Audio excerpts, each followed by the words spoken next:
Olá, vamos agora para o conceito de tributo, parte 2. Lembrando que a gente já fez o primeiro vídeo sobre o conceito de tributo previsto no artigo 3º do Código Tributário Nacional. O tributo é a principal fonte de receita para o Estado. É sempre bom a gente relembrar aí os conceitos de receitas originárias e receitas derivadas. As receitas originárias são receitas de direito privado. Por exemplo, quando o Estado aluga um imóvel, o Estado alugando o seu imóvel, de propriedade do Estado, nessa condição ele pratica atos tal qual o particular. Quando o Estado, no caso, ele explora atividade econômica com a finalidade de lucro, ele o faz tal qual o particular. Então, as receitas originárias, elas derivam do próprio patrimônio do Estado ou do patrimônio próprio do Estado. E por isso que elas são denominadas receitas originárias. As receitas derivadas, essencialmente, são compostas de receitas tributárias. Então, as receitas tributárias são receitas derivadas. Note-se que esta receita advém do patrimônio do particular para incorporar aí aos cofres do Estado. Então, frise-se bem que as receitas originárias, aqui no caso das receitas originárias, o patrimônio, elas originam do patrimônio do Estado. Então, na aquisição das receitas originárias, o patrimônio é do Estado. Por isso que se diz receitas originárias. Já nas receitas derivadas, o patrimônio aqui ele é do particular.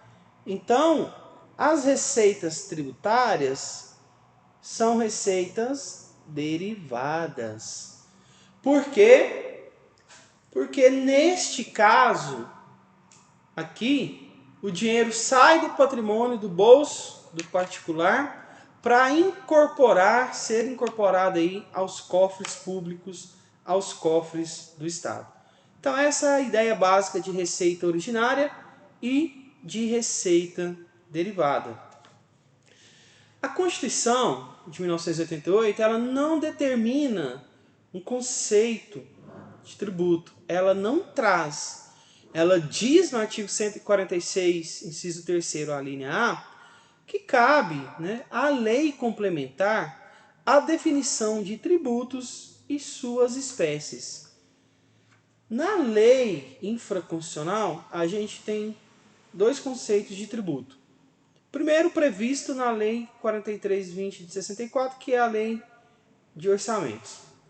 O artigo 9º diz que tributo é receita derivada instituída pelas entidades de direito público, compreendendo os impostos, as taxas e contribuições nos termos da Constituição e das leis vigentes em matéria financeira, destinando-se o seu produto ao custeio de atividades gerais ou específicas exercidas por essas entidades.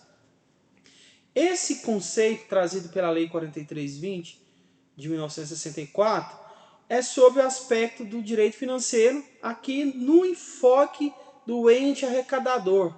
Então, sob o enfoque aqui do ente que arrecada. Então, ele é definido como receita corrente derivada.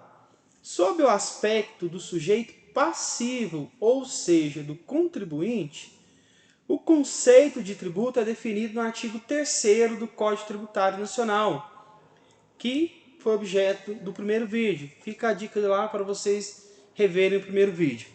Tributo é toda prestação pecuniária compulsória em moeda ou cujo valor nela se possa exprimir, que não constitua sanção de ato ilícito, instituída em lei e cobrada mediante atividade administrativa plenamente vinculada.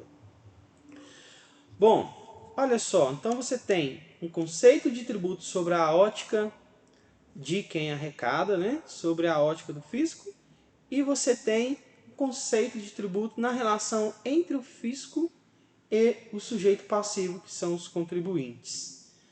Eduardo Schowers, ele diz que esta comparação entre ambos os dispositivos mostra que eles não se contradizem.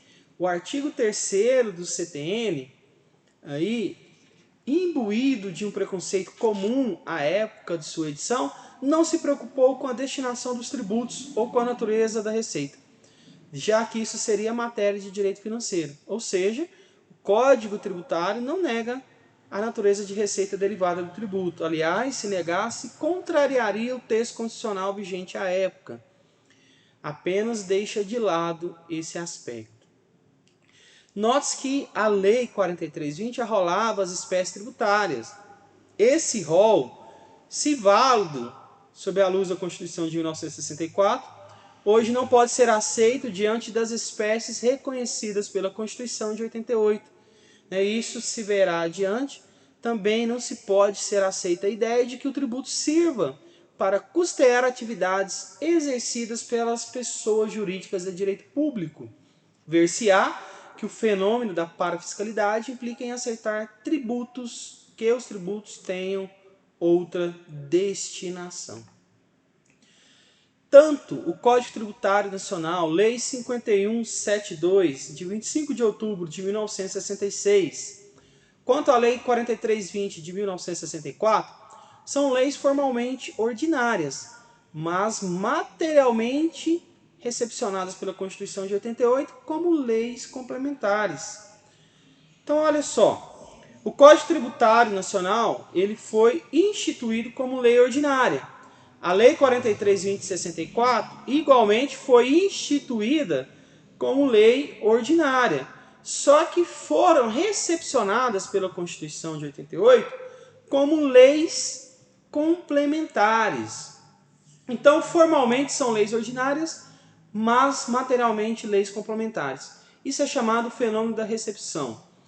Olha só, o fundamento de validade do Código Tributário Nacional, Lei 5172, e da Lei 4320 de 64, era a Constituição de 1964. Com a promulgação da Constituição de 1988, houve a novação do fundamento de validade desses diplomas normativos, ou seja, o fundamento de validade passou a ser a Constituição de 88. Para que ocorra o fenômeno da recepção, não se leve em consideração o aspecto formal, e sim o aspecto material. Embora sejam leis formalmente ordinárias, a Constituição de 88 determinou que cabe à lei complementar a instituição de tributos, bem como a definição de seus conceitos. Então, sob o prisma do aspecto do conteúdo, tanto o Código Tributário Nacional quanto a Lei 4320, no que materialmente não contrariar a Constituição, será recepcionado. Isso é o fenômeno da recepção. Não importa o aspecto formal, e sim o aspecto material da norma que não contrariar aí a Constituição de 88.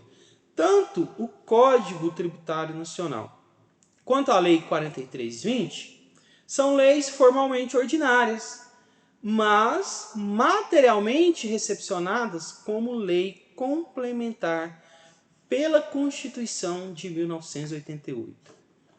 Por fim, em relação à finalidade dos tributos, a gente tem a finalidade fiscal, parafiscal e extrafiscal.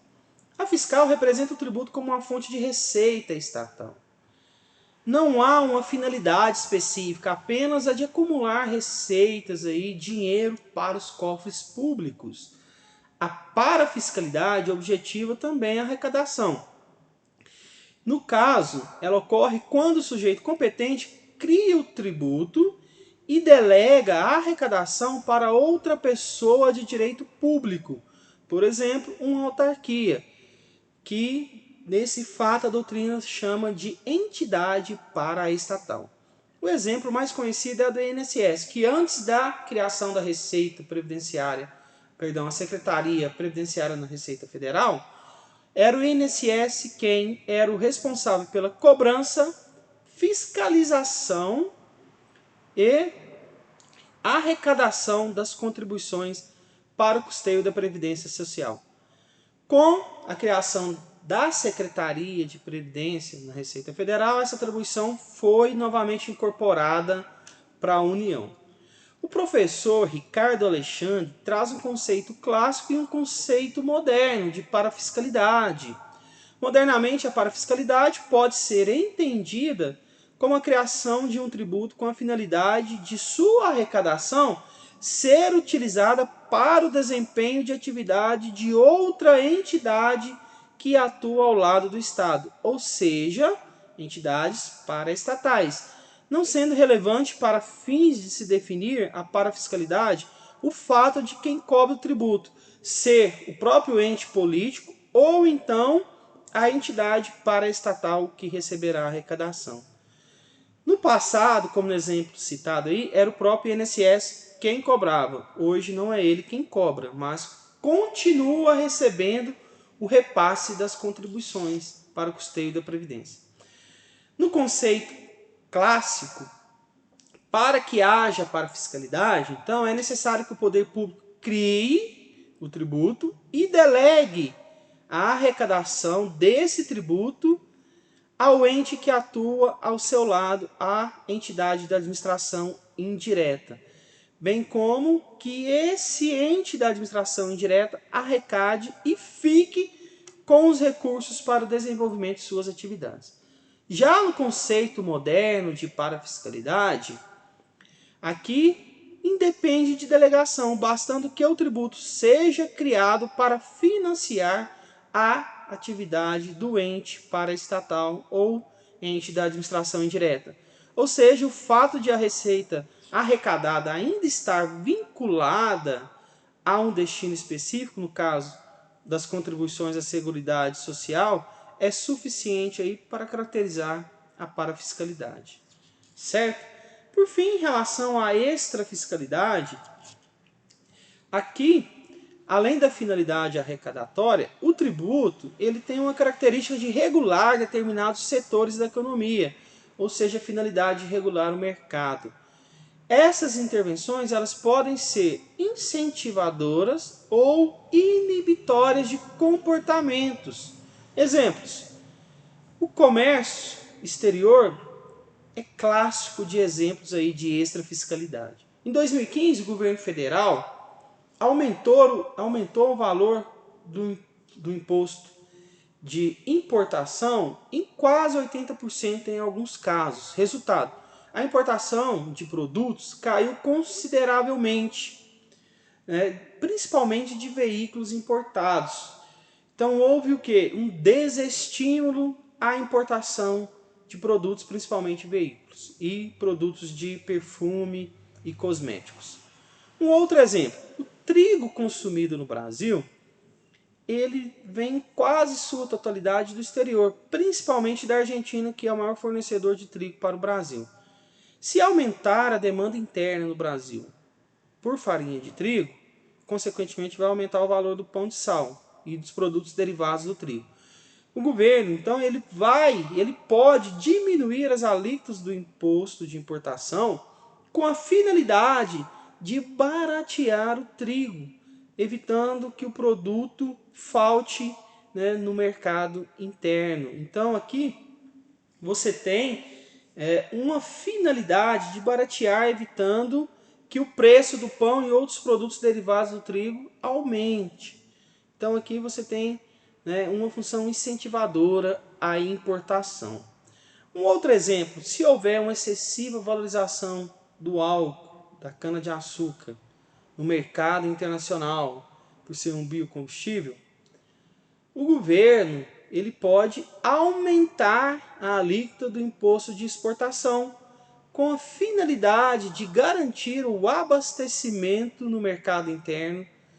Então, com a finalidade de inibir que o álcool seja vendido para o exterior e venha a faltar esse produto no mercado interno. Portanto, a utilização do tributo na extrafiscalidade pelo governo pode fomentar ou desestimular determinadas atividades econômicas. Se você gostou do vídeo, deixe seu like, se inscreva no canal, ative o sininho compartilhe e deixe de seguir a gente aí para receber os próximos vídeos. Um abraço para vocês e até o próximo.